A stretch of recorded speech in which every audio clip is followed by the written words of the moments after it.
ಯದಾ ಯದಾ ಹಿ ಧರ್ಮಸ್ಯ ಗ್ಲಾನಿರ್ಭವತಿ ಭಾರತ ಅಭ್ಯುತ್ಥಾನಮಧರ್ಮಸ್ಯ ತದಾತ್ಮಾನಂ ಸೃಜಾಮ್ಯಹಂ ಪರಿತ್ರಾಣಾಯ ಸಾಧೂನಾಂ ವಿನಾಶಾಯ ಚ ದುಷ್ಕೃತಾಂ ಧರ್ಮ ಸಂಸ್ಥಾಪನಾರ್ಥಾಯ ಸಂಭವಾಮಿ ಯುಗೇ ಯುಗೇ.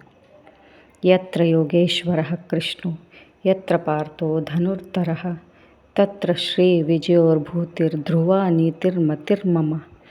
ಎಲ್ಲಿ ಯೋಗೇಶ್ವರನಾದ ಶ್ರೀಕೃಷ್ಣನಿದ್ದಾನೋ, ಎಲ್ಲಿ ಧನುರ್ಧಾರಿಯಾದ ಅರ್ಜುನನಿದ್ದಾನೋ, ಅಲ್ಲಿ ಯಾವತ್ತಿಗೂ ಸಹ ಯಶಸ್ಸು, ಕೀರ್ತಿ, ಸಂಪತ್ತು, ಜಯ ಎಲ್ಲವೂ ಅಲ್ಲಿಯೇ ಇರುತ್ತದೆ. ಕೃಷ್ಣಾಯ ವಾಸುದೇವಾಯ ಹರಿಯೇ ಪರಮಾತ್ಮನೇ ಪ್ರಣತಃ ಕ್ಲೇಶನಾಶಾಯ ಗೋವಿಂದಾಯ ನಮೋ ನಮಃ. ಗೋವಿಂದಾಯ ನಮೋ ನಮಃ. ಗೋವಿಂದಾಯ ನಮೋ ನಮಃ.